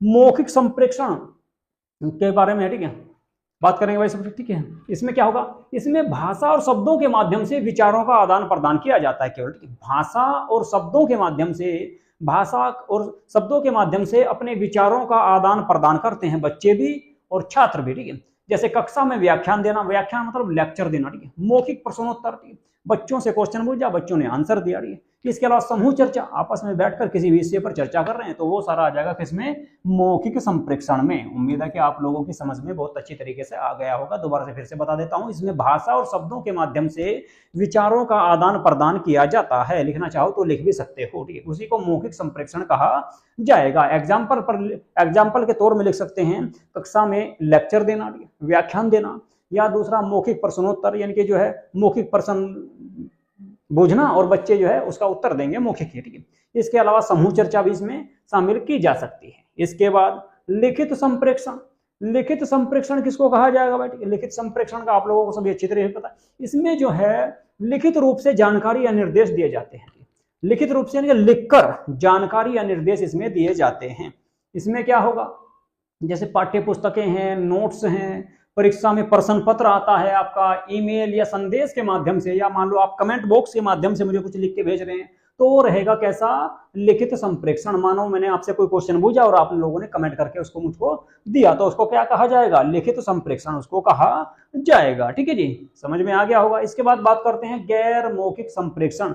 गैर मौखिक संप्रेषण की अगर मैं बात करूं तो इसमें भी आएंगे, इसमें हाव भाव, चेहरे के भाव, आंखों का संपर्क या शारीरिक मुद्राएं शामिल की जाती है। यानी बोलना नहीं है ना लिखना है, ना तो बोलना है ना लिखना है, केवल जो है ना जैसे मैं आपको कर रहा हूं, ठीक है, ठीक है, इशारों के माध्यम से, ठीक है, इशारों के माध्यम से, चेहरे के हाव भाव या आंखों के संपर्क के माध्यम से या शारीरिक मुद्राओं के माध्यम से इसमें आपका जो है कम्युनिकेशन किया जाता है या बातचीत की जाती है, ठीक है। तो इसमें क्या होगा, शरीर की बॉडी लैंग्वेज के माध्यम से, चेहरे के हाव भाव या छात्रों की समझ का आंकलन करके या कक्षा में संकेतों का प्रयोग करके इस जो है इस प्रकार के संप्रेषण को शामिल किया जाएगा। तो कुल मिलाकर इसमें ना तो लिखित होगा और ना ही मौखिक होगा। कुल मिलाकर चेहरे का हाव भाव, शारीरिक रूप से, आंखों के संपर्क से या शारीरिक मुद्राओं से, ठीक है, या आपका जो ना चेहरे के भाव से, ठीक है, तो इसमें आपका जो है बातचीत की जाती है, ठीक है, तो उसको कहा जाएगा गैर मौखिक संप्रेषण। इसके बाद दृश्य श्रव्य संप्रेषण, ये बहुत आसान है। दृश्य श्रव्य, इसमें क्या होगा, इसमें ऑडियो और वीडियो सामग्री का उपयोग किया जाता है। जैसे मान लो आप लोग अभी फिलहाल जो है मोबाइल में बैठकर मेरी आवाज सुन रहे हैं, वीडियो भी देख रहे हैं, तो वो कैसी होगी, दृश्य श्रव्य संप्रेषण। और उधर से मान लो तुम भी कुछ कमेंट बॉक्स में लिख रहे हो, मैं आप लोगों के आंसर पढ़ रहा हूँ, ठीक है, तो उसको कहा जाएगा दृश्य श्रव्य संप्रेषण, ठीक है। इसमें ऑडियो और वीडियो सामग्री का उपयोग किया जाता है जिससे शिक्षण अधिक प्रभावी हो जाता है, ठीक है। एग्जाम्पल के तौर पर कह सकते हैं आपका स्मार्ट क्लास हो सकती है, प्रोजेक्टर हो सकता है, एनिमेशन हो सकता है, आपका शैक्षिक वीडियो, और आपका जो है पॉडकास्ट, या इसके अलावा जो है यूट्यूब के माध्यम से जो क्लासें आप लोग देख रहे हैं ये भी इसमें शामिल की जा सकती है, ठीक है भाई। चलो जी, तो ये हो गया आपके सर्वे, ठीक है। इसके बाद बात करेंगे शिक्षण में प्रभावी संप्रेषण का महत्व, ठीक है। शिक्षण में प्रभावी संप्रेषण का क्या महत्व होगा। प्रभावी संप्रेषण जो है शिक्षण प्रक्रिया का आधार होता है, ठीक है, इसको एक आधार माना जाता है। यदि शिक्षक अपने विचारों और सूचनाओं को सही ढंग से प्रस्तुत कर सके तो शिक्षण बहुत अधिक प्रभावी हो जाता है। तो उसके महत्व होंगे, तो लाभ क्या क्या होंगे, उसके लाभ देखते हैं, ठीक है, लाभ देखते हैं जी, लाभ कौन कौन से होंगे, ठीक है। तो आप इसमें लिख सकते हैं कि प्रभावी संप्रेषण शिक्षण प्रक्रिया का एक आधार होता है। प्रभावी संप्रेषण शिक्षण प्रक्रिया का एक आधार होता है। यदि शिक्षक अपने विचारों और सूचनाओं को सही ढंग से प्रस्तुत कर सके तो शिक्षण प्रभावी हो जाता है या बहुत अधिक प्रभावी हो जाता है। अब इसके लाभ क्या क्या होंगे, लाभ देख लो। लाभ की मैं बात करूं तो सीखने की प्रक्रिया को सरल व रोचक बनाया जा सकता है, ठीक है। नंबर 1 लिख सकते हैं, सीखने की प्रक्रिया को रोचक, रुचिकर, रोचक व लाभदायक बनाया जा सकता है। लाभदायक बनाया जा सकता है भाई, ठीक है, लाभदायक बनाया जा सकता है जी। पहला तो ये लिख सकते हो आप, ठीक है। दूसरा लाभ क्या लिखोगे, छात्रों की समझ और स्मरण शक्ति को स्मरण शक्ति को बढ़ाता है, ठीक है। छात्रों की स्मरण यानी कि याद करने के, ठीक है, याद करने के, ठीक है, छात्रों की स्मरण शक्ति व समझ, अंडरस्टैंडिंग, समझ को बढ़ाता है, समझ को बढ़ाता है। तो दूसरा ये लाभ हो सकता है जी आपका शिक्षण में प्रभावी संप्रेषण का। इसके अलावा और क्या हो सकता है, शिक्षक और छात्र के बीच में अच्छा संबंध होगा। छात्र व शिक्षक, छात्र व शिक्षक के बीच, छात्र व शिक्षक के बीच अच्छा संबंध होगा, छात्र व शिक्षक के बीच अच्छा संबंध होगा। और क्या हो सके भाई, ठीक है, और क्या लाभ हो सकता है इसका? और अगर लाभ की मैं बात करूं तो और लाभ होगा, छात्रों के आत्मविश्वास में वृद्धि होगी, छात्रों का आत्मविश्वास बढ़ेगा, ठीक है। तो लिख सकते हैं भाई, ठीक है, छात्रों के आत्मविश्वास में वृद्धि होगी, छात्रों के आत्मविश्वास में वृद्धि होगी, उनका कॉन्फिडेंस लेवल बढ़ेगा, ये लाभ होगा जी। और क्या लाभ हो सके भाई, और क्या लाभ हो सकता है, ठीक है, और लाभ लिख सकते हो, भाषा, तकनीक और शिक्षण विधियों का सही उपयोग करने में सहायक होता है, ठीक है। भाषा, तकनीक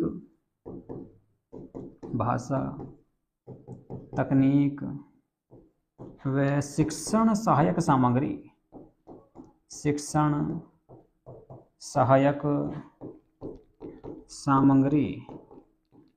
का उपयोग करने में सहायक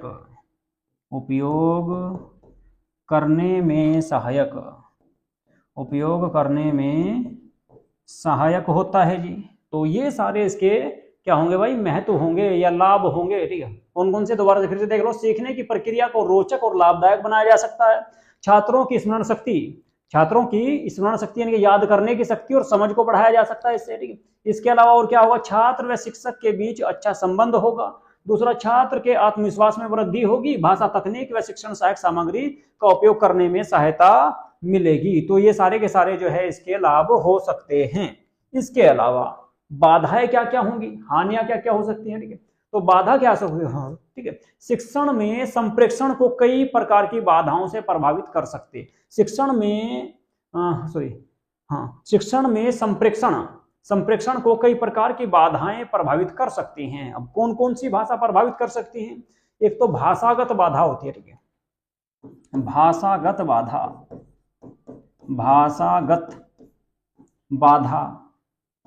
भाषागत बाधा कैसे होगी भाई, ठीक है, भाषागत बाधा कैसे होगी, ठीक है।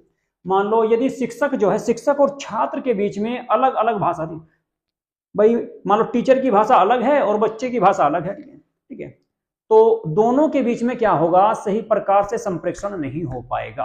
यदि शिक्षक व छात्र की भाषा अलग अलग है तो संप्रेषण कठिन हो जाता है, कठिन शब्दावली और जटिल वाक्य रचना समझने में परेशानी आदि हो सकती है। मान लो अध्यापक इस प्रकार के शब्दों का प्रयोग कर रहा है कि बच्चे की समझ में ही नहीं आ रहा, ठीक है। या मान लो एक अलग भाषा में बात कर रहा है बच्चा, दूसरी भाषा जो है हिंदी जानता है, टीचर जो है इंग्लिश में बोल रहा है या उर्दू में या फारसी में या जो है ना आपका तमिल में या तेलुगु में बोल रहा है, बच्चे की समझ में आ ही नहीं रहा है, तो उसको कहा जाएगा भाषागत बाधा। दूसरी होगी शारीरिक बाधा।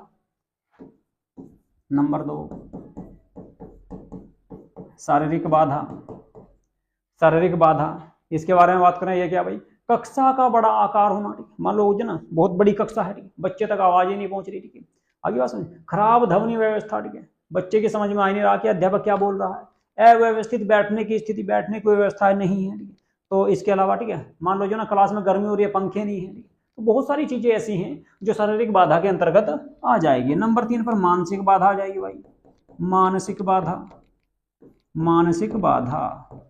मानसिक बाधा में क्या शामिल होगा भाई, एक मिनट, ठीक है, मानसिक बाधा में किसको शामिल करेंगे, ठीक है। मान लो जो ना यदि छात्र तनाव में है, ठीक है, मान लो कोई समस्या है, ठीक है, तो वो कक्षा में अपना ध्यान केंद्रित नहीं कर पाएगा, ठीक है। और जब वो ध्यान केंद्रित नहीं कर पाएगा तो कुछ सीख भी नहीं पाएगा, ठीक है। तो ऐसे में क्या होगा, शिक्षक और छात्रों के बीच में आपसी विश्वास में कमी होती है, ठीक है। मान लो अध्यापक कोई बात समझा रहा है, बच्चे का ध्यान कहीं और है, ठीक है, तो उसको क्या कहा जाएगा, मानसिक बाधा, ठीक है। मानसिक रूप से बच्चे का ध्यान कहीं और है, या मान लो बच्चे पर कोई मानसिक तनाव है तो वो सही प्रकार से नहीं सीख पाएगा, तो उसमें भी नुकसान होता है। इसके अलावा नंबर 4 पर कह सकते हैं तकनीकी बाधा भाई, तकनीकी बाधा। तकनीकी बाधा में क्या आएगा, ठीक है। तकनीकी बाधा के अंतर्गत जो है, मान लो क्लास ऑनलाइन चल रही है, ठीक है, और इंटरनेट की समस्या चल रही है, बार बार जो ना बीच बीच में घूम रहा है, ठीक, चल नहीं पा रही क्लास, ठीक है, ठीक है। या मान लो किसी उपकरण की कमी है, ठीक है, कोई चीज नहीं, मान लो जो ना ये आपका जो ना ये है आपका क्या, ठीक है, ये आपका जो ना पेन है, ठीक, और पेन नहीं है, ठीक है, और मैं हाथ से लिख रहा हुआ इसमें, ठीक है, तो उसमें भी जो ना बहुत बड़ी समस्या आ जाएगी, ठीक? ये भी एक तरह से तकनीकी बाधा है। मान लो डिजिटल संसाधनों का उपयोग मैं सही प्रकार से नहीं कर पा रहा, कहाँ से बोर्ड चलेगा, कैसे मिटेगा, कैसे उसका प्रयोग होगा, तो ये भी एक प्रकार की बाधा है, ठीक है। तो इसको जो है कहा जाएगा क्या, तकनीकी बाधा। तो इस सबको कहते हैं क्या भाई, तकनीकी बाधा, ठीक है। चलिए जी, तो बाधाएं भी समझ में आ गई, भाषागत बाधा, शारीरिक बाधा, मानसिक बाधा और तकनीकी बाधा, इस प्रकार की बाधाएं रहेंगी। इसके बाद अगला जो रहेगा इसमें टॉपिक है प्रभावी संप्रेषण के लिए रणनीतियां। कौन कौन सी रणनीतियां अपनाई जा सकती है। शिक्षक जो है निम्नलिखित रणनीतियां अपनाकर संप्रेषण को प्रभावी बना सकता है। तो उसमें बहुत सारी आपकी रणनीतियां हो सकती है। कौन कौन सी होगी, नंबर 1 लिख रहा हूं आपका, सरल व स्पष्ट भाषा का प्रयोग करके। तो प्रभावी संप्रेषण बनाने के लिए सबसे पहली रणनीति जो है ना, सरल और स्पष्ट भाषा, यानी साधारण तरीके से बिल्कुल, ताकि बच्चा जो आसानी से उस चीज को समझ सके। तो नंबर 1 पर लिख सकते हैं सरल व साधारण भाषा, साधारण भाषा, सरल व साधारण भाषा का प्रयोग करके, ठीक है भाई, बिल्कुल स्पष्ट भाषा, साधारण भाषा, ठीक है, यानी कि सरल व साधारण, तथा एक और लिख लो इसमें, ठीक है, तथा स्पष्ट भाषा, क्लियर तरीके से बिल्कुल, ठीक है, स्पष्ट भाषा का प्रयोग करके, स्पष्ट भाषा का प्रयोग करके, ठीक है, किसी बात को समझाना। तो वो होगा आपका क्या, जो है प्रभावी संप्रेषण के लिए एक महत्वपूर्ण रणनीति हो सकती है, ठीक है। कठिन शब्दों के बजाय बहुत सरल आसान जो रोजमर्रा में इस्तेमाल होते हैं ऐसे शब्दों का प्रयोग करके जब किसी बच्चे को समझाने का प्रयास किया जाता है तो उसको कहा जाएगा क्या, सरल एवं स्पष्ट भाषा का प्रयोग करके किसी बात को समझाना, ठीक है जी। चलिए भाई, ठीक है। इसके बाद नंबर 2 पर लिख सकते, दो तरफा संवाद को बढ़ावा देकर, ठीक है। नंबर 2, दो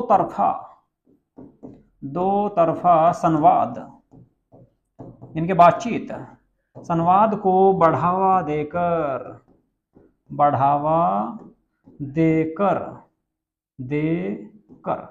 यानी कि मान लो मैं भी यहां से बोल रहा हूं और आप लोग सुन रहे हैं, फिर आप लोग कुछ बोले, कुछ टाइप कर रहे हैं, मैं उसको देखूं, ठीक है, तो उसको कहा जाएगा दो तरफा संवाद, ठीक है। ऐसा नहीं कि केवल जो ना मैं ही बोलता जा रहा हूं, आप लोग सुनते जा रहे हैं, ठीक है, समझ में आ रहा है या नहीं आ रहा, बस जो ना मैं बोलता जा रहा हूं, आप लोग कुछ बता नहीं रहे भाई, ठीक है, कि तुम्हारी समझ में भी आ रहा है। तो इसलिए मैं बार बार आप लोगों से हर क्लास में कहता हूं कि भाई आप लोग जो है ना, अगर कोई समस्या है, किसी प्रकार का कोई टॉपिक समझ में नहीं आ रहा है, तो आप लोग जो ना कमेंट बॉक्स में कमेंट लिख कर मुझको जो है बता दिया करें, या और किस प्रकार से आप लोग चाहते हैं, इसमें कुछ और अच्छा तरीके से चाहते हैं, या और कोई आपका सुझाव हो तो उसके बारे में भी आप लोग जो है मुझे, ठीक है, बता दिया करें, ठीक है। तो ये रहेगा।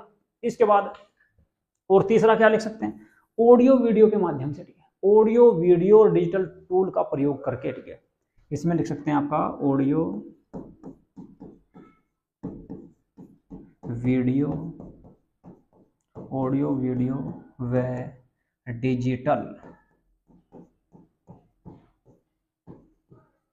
डिजिटल टूल्स का प्रयोग करके भी आपका प्रभावी संप्रेषण किया जा सकता है। इसके अलावा और क्या रहेगा, सकारात्मक बॉडी लैंग्वेज का प्रयोग करके, ठीक है। नंबर 4, अगर पढ़ाने वाला ही सकारात्मक नहीं होगा, सकारात्मक बॉडी लैंग्वेज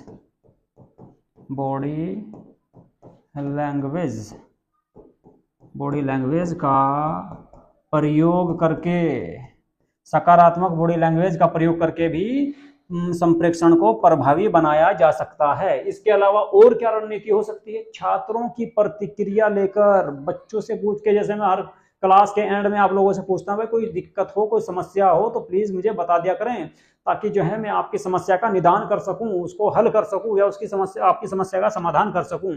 तो इसमें लिख सकते हैं आप, छात्रों की प्रतिक्रिया लें, छात्रों का फीडबैक लें, छात्रों की